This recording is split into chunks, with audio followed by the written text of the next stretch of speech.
شەڕی دەستە و یەخەی پەرلەمانتارانی فراکسیۆنی پارتی و یەکێتین لە نێو پەرلەمانی کوردستان. شەڕ و دەمەقاڵی و بۆ کزوەشاندنی پەرلەمانتارەکانی دەسەڵات بەهۆی ئەوە بوو کە بڕگەیەک لە بەرنامەی کاری دانیشتنەکە زیاد کرا کە کارەکردنەوەی کۆمیسیۆنی باڵای سەربەخۆی هەڵبژاردن و ڕاپرسی بوو. بۆ ڕێگەگرتن لە دروستبوونی بۆشایی یاسایی لە هەرێمی کوردستان، فراکسیۆنی پارتی لە پەرلەمانی کوردستان کە خاوەنی 45 کورسی پەرلەمانیە دەڵێت زۆرینەی پەرلەمانمان بەکارهێنا و کۆمیسیۆنمان کاراکردەوە. زۆرینەی پەرلەمانی لە پێناوی ئارامیدا بەکاردەهێنین و زۆرینەی پەرلەمانی پارتی لە کاتێک بەکاردەهێنین کە هەوڵ بدرێ بۆشایی یاسایی لە هەرێمی کوردستان دروست بکرێ ئێمە ڕێگر بین. بۆیە بە دەنجی زۆرینەی ئەندامانی بەشداربووی کۆبنەوەکە ئەم بڕگەیەش دەنجی هێنا، ئەم بڕگەی کارەکردنەوەی کۆمیسیۆن هاتە بڕگەی یەکەمی بەرنامەی کاری ئەمڕۆی پەرلەمانی کوردستان. ویلایەتی دووەمی 7 ئەندامی بەڕێزی ئەنجومەنی کۆمسیاران خرایە دەنگدان و بە دەنجی 58 ئەندامی پەرلەمان دەنجی بەدەستێنا کە ئەم ویلایەتە تازەکرایەوە.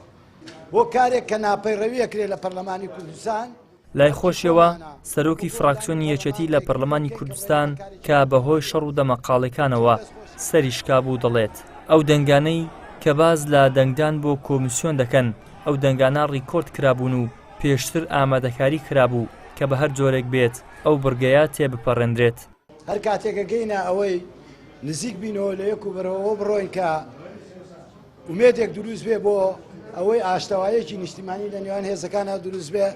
بەداخۆ پارتی دیموکراتی کوردستان ڕفتارێکەکەن، فراکسیۆنی پارتی ڕفتارێکەکەن کە ناتوانین ئەمە بەرینە سەر و تێگەچێتەوە بۆ جارێکی تر. وەک بینیتان هەموو لایەک سەبارەت بە کە لە ڕابردووە باسی پێکاتەکانمان کرد، بینیمان دیسانەوە بۆ تێگانی ئەو معادلەی هێزە سکرتێری پەرلەمان چ ڕۆڵێکی بینی کاگەر ئەو ڕۆڵی ئەو نەبووە ڕەنگاوەی ئەمڕۆ ڕووی نەدایە.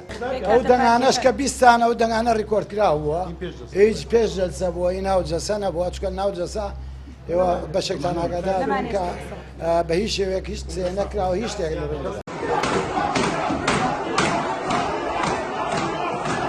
ئەم شەڕ و ئاڵۆزەی نێو پەرلەمانی کوردستان دوای ئەوە دێت پارتی و یەکێتی ماوەی هەفتەیەکە لە نێوانیان لێک نزیکبوونەوە ڕوویداوە تاکو بگەن با ڕێکەوتن، بەڵام ئەم کۆبوونەوەیە ئەوەی دەرخست نەک ڕێکەوتن بەڵکو لێک نزیکبوونەوەش ڕووی نەداوە، بەڵکو ناکۆچیەکان قوڵتر بوونەتەوە، بەتایبەت پرسی کۆتاکان لە نێو پەرلەمانی کوردستان.